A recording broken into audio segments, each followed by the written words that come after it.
Today I'm working with kefir, and this is actually something that I really enjoy doing and working with in the kitchen. We are working with the actual kefir grains that originated in the Caucasus Mountains in Turkey. And this is actually the finished product. And I've got my kefir grains in here. So this has been actually sitting out on the counter for just a couple of days. And with kefir, you can make it as strong as you want or as weak as you want. It just doesn't matter. I wouldn't leave it on the counter any more than a couple of days, although I've actually accidentally left it 3 days and it's been just fine. What I want to go ahead and do is take you through this process. And for those of you who do not know, kefir is actually a probiotic that's supposed to have superior qualities compared to yogurt, in the sense that it has more of the beneficial bacteria and also has a yeast reaction, beneficial yeast.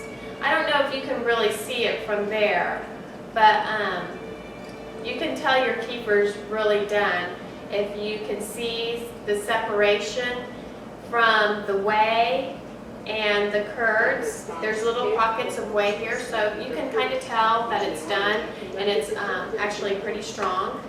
And then what I go ahead and do is I'm going to place this into the strainer, because what we ultimately need to do is strain the kefir grains from the kefir to make another. Now this is the most efficient way that I've found to do this. And working with kefir, there is some cautions about using metal in the working of kefir, so that's why I have a plastic strainer and a plastic bowl. So what I'm going to do here is I'm actually just dumping this all out into this bowl, or the strainer. And now what I'm going to do, it's actually very thick. If you can see, it really has a neat texture and it thickens. So I'm going to have to work it around and allow the finished kefir to go through, and what will happen is that it'll catch the grains for me that I'll place in a new batch of fresh milk. Now I've worked the kefir through, and now I have my kefir grains here. And I wanted you to be able to see what the grains look like. They actually are gooey and slimy and resemble, they say that it resembles more of a cauliflower type of look. So I'm going to go ahead and pour some fresh milk to put them into. Now this is raw milk that comes from cows that have been pasture raised using organic methods. And in case you haven't noticed, I keep 2 quarts of kefir going at a time.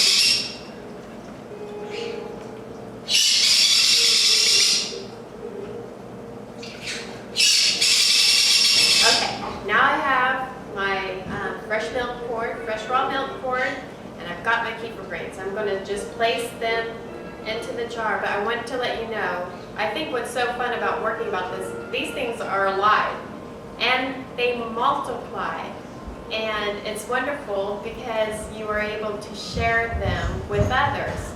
And actually, I was going to put in the sidebar a website where you will be able to do a search and actually find someone around you who has kefir grains that are willing to share. And actually, they are available worldwide on this site. And in case you were wondering what's making all that noise in the background, that's our bird, Kiwi. Anyway, so here we've got our kefir grains, and I'm going to go ahead and place them in the jar with some fresh milk. And all you have to do is set them out. You don't have to warm the milk. This is what's so easy about kefir and having the grains.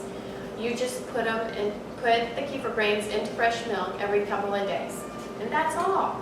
Just, I just slightly put the lid on without tightening because it needs oxygen, and just leave it in a warm spot on the counter. Now I do, like I said, have 2 batches going at the same time just because we go through this. Okay, now I've got my last batch sifted through, and I have my kefir grain. Just to let you know, there are people who rinse their kefir grains off with water. Now I don't do that, but I thought I would take a grain, and I wanted to show you what they do look like. So I'm going to rinse it off with RO water, and I'm going to come and stick it up to the camera.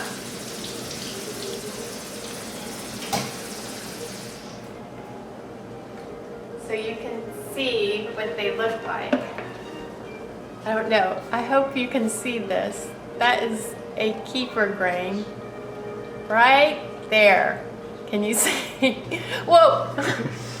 But I'm also going to show you that you can eat these because they do multiply, and you don't know what you do with them if you don't have someone to share with them. They're gooey. And the children actually has a sour, gooey, it's actually very tart, lemony flavor. Very good.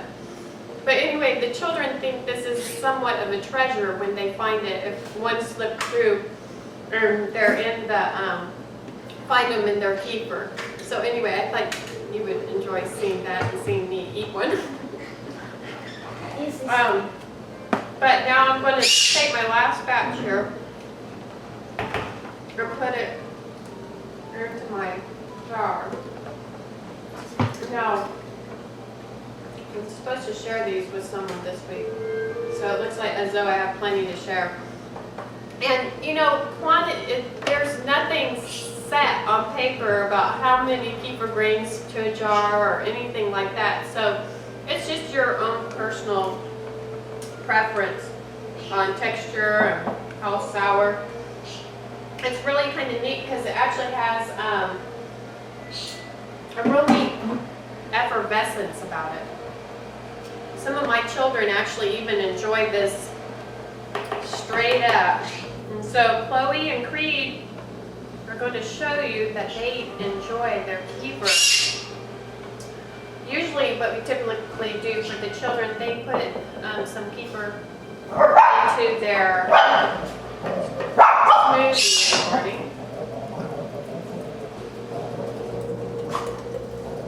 The other thing I was going to show you is how to make kefir cheese. How is it, Creed? Okay. So anyway, I pour it here into these jars, and I'll pop it into the refrigerator until we're ready to use it. But it's neat. I would just encourage you to do a search on the internet on kefir because there's so many amazing things that you can do with this.